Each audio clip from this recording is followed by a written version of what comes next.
Pyetje tjetër thotë kemi mos pajtime në xhami, gjenerata e vjetër, faljen tonë ndryshme, thotë ju ai një muslimani kështu me radhë. Si të bashkëveprojmë me ta, si pajtohemi me ta.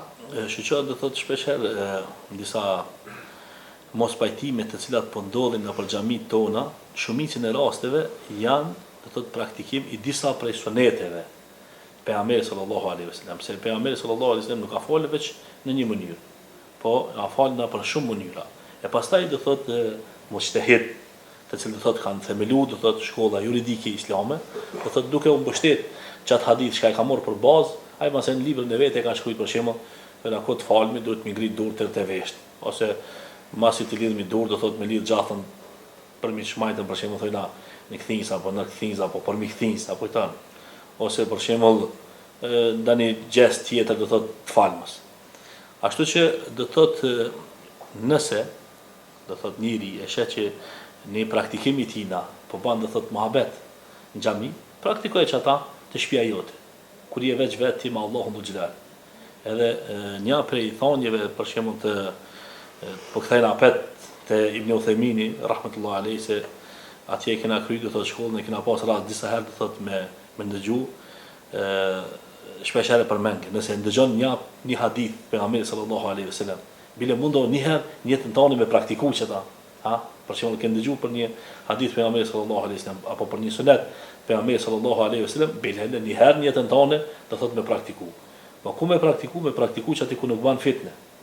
Edhe nëse e sheh për shembull se një gjest i jote apo një sjellje jote do thotë po bën fitne, atëherë është më mirë me u solidarizu me ata që për mos me bën fitne.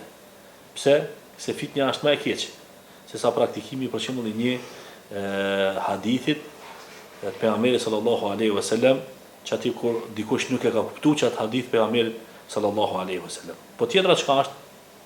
Tjetra është ka na me sjelljen tonë, do thotë duhet me ju shpjegu atinve se këtë punë nuk jam të bo për inatit ju, po këtë punë jam të bo duke dasht me qunë ven një prej haditheve të pejgamberit sallallahu alaihi wasallam.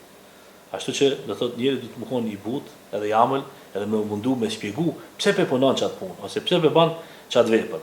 Se na shpesh herë kupton ka njëherë vrehen disa sjellje disa trive atin, diqysh e ban një vepër si me një sjellje dhe me këtë që unë e di e ju se dini, a kupton. Edhe unë e kum kuptuar ju se keni kuptuar. E masi këtu hin shejtani edhe dikush pi plegjë mund të thonë po una kur la kon musliman ti si kon kurkon hiç. Edhe me kur bone ti me na kallzu neve dinin, apo kupton ose fejen. Edhe janë do bot kuptime të cilat do thotë nuk mundën për shembull me u kuptue gjenerata si gjenerat, po do thotë me u mundu që më kon bashk. Më kon bashk edhe mos më kon për shembull sebe praktikimi i dinit që më na përçap. Pse se shejtani më shumë ti mundohet me i përçap ato që kanë xhami. Ato që kanë kafe, apo shkojnë disku, hiç nuk i përçap. Veç shkon i shef, o mirë kokshi, vazhdoni. Ja, apo se me ju e kum kry problemin. Ama me ka se ka kry problemin, se ka kry problemin me çato që kanë xhami. Ai mundohet çato që kanë xhami, e çati do thotë me shku me mjafti zjarmin, me mjafti fitnën. Inshallah Allahu dhe xhelal na ruan. Por na do thotë duhet më kon të kënaqt, kupton? Duhet më kon të kënaqt, sidomos plesht kur ti shohin tri që kanë në xhami. Se shpesh herë për shembull ban puna vaki, për shembull dani plak rrokët me dani tri e më thonë o ti plak. Po ku e ki me ti djalin tan? Kur nuk vjen xhami, ose ku e ki nipin tan? Kur nuk i vjen për shembull xhami. E tash për shembull djalin s'ka arrit me prun xhami. As nipin s'ka arrit me prun në xhami, e kur e sheh për shembull dani djalë se dani nip dani kujna, thotë po masi të mbet po vin mos dvera as ke. Do thotë nëse ka që shton mendim ose bindje Allah i na ruaj. Do thotë tash një mendim i keq apo një bindje e keq. Apo nëse ka për shembull bindje apo mendim që ta rregulloj apo t'ja imponoje, mos tam t'ja imponoje, po ti tregoj edhe me kise që tash kanë atë praktikuna është më e mirë, atëra është inshallah Allahu dhe xhelal e shpërblen. Por çka do thotë nuk duhet xhamia më kon thjesht sikur çka e kuptojnë disa shtëpi e plegjve. Ha?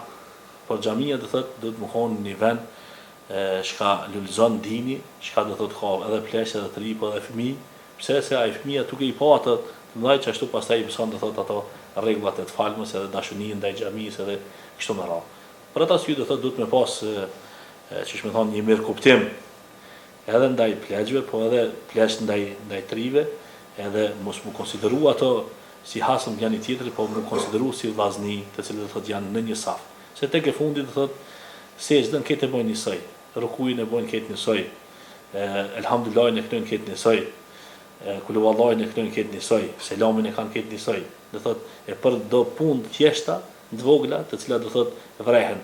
Po i paska hap kam shumë, ose po çka piçon ki dur që shto apo kupton, ose me çat gisht çka po lëvrit shumë po një gisht ashtu apo kupton, ose një hap më komos apo kupton, po në kom ato ne edhe ki suku ti shka ato ne në kom, pse si kam lidh komos aty, nuk prish shumë punë apo kupton, s'pedi apo muj më koni i qartë apo me i kuptu këtë gjana. Për ata sy do thot disa thjesht lëvizje të vogla të cilat do thot bëhen namaz, të cilat janë prej suneteve të pejgamberit sallallahu alaihi wasallam, do thot nuk duhet më konë sebeb për më përçau musliman me zveti.